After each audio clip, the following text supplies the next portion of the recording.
सरकार सोयाबीन उत्पादक शेतकऱ्यांना सिरियस घ्यायला लागले असं थोडं दिसतं आहे, कारण की त्यांनी आता जाहीर केलेलं आहे की महाराष्ट्र, कर्नाटक आणि तेलंगणा या 3 राज्यातल्या सोयाबीन उत्पादकांना दिलासा देण्यासाठी जे काही एमएसपी ठरवून दिलेलं आहे त्या एमएसपी नुसार सरकार खरेदी करणार आहे।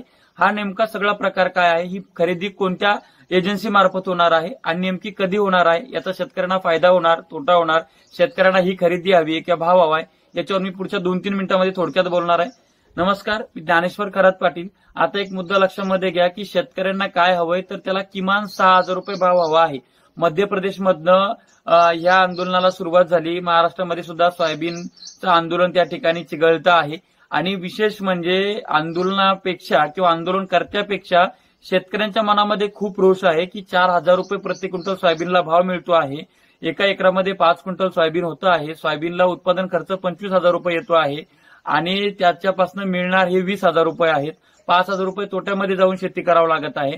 त्याच्यामुळे प्रचंड रोष सोयाबीन उत्पादकांमध्ये आहे। महाराष्ट्रासारख्या राज्यामध्ये आता विधानसभेच्या निवडणुका होऊ घातलेल्या आहेत। बीजेपीला त्याच्यामध्ये न भरून निघणारं नुकसान होऊ शकतं। त्याच्यामुळे केंद्र सरकारनं हे चॉकलेट दिलेलं आहे असं मला सध्या दिसतं आहे।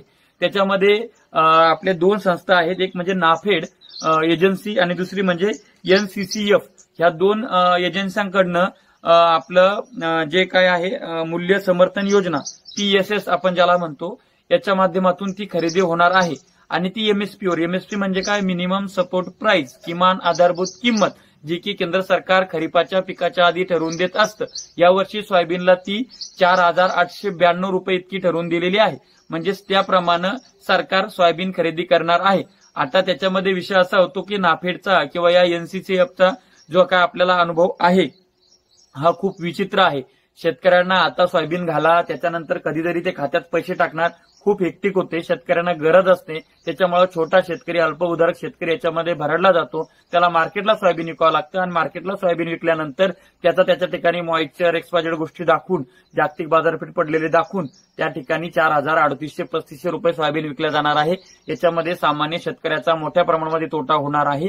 त्यामुळे सरकारनं असे एमएसपीचे चॉकलेट फेकण्यापेक्षा, सरकारनं एमएसपीची खरेदी केल्यापेक्षा जे काय आयात निर्यात धोरणामध्ये बदल करता येईल, जे काय तेलाचे आयात शुल्क वाढवता येईल, सोयाबीनचा एक्सपोर्ट कसा वाढेल, त्याकडे धोरणात्मक निर्णय जर घेतले तर मोठ्या प्रमाणामध्ये सोयाबीन उत्पादक शेतकऱ्यांना त्या ठिकाणी दिलासा मिळणार आहे आणि 5,500 ते 6,000 रुपये सोयाबीन विकल्या जाऊ शकते।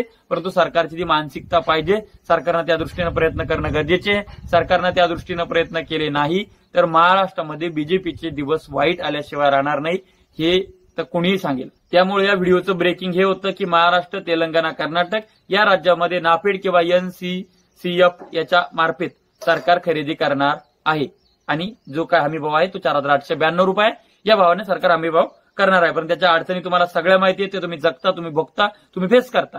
त्यामुळे हे आपल्याला नकोय, आपल्याला हवाय भाव, धोरणात्मक निर्णय आपल्याला हवा।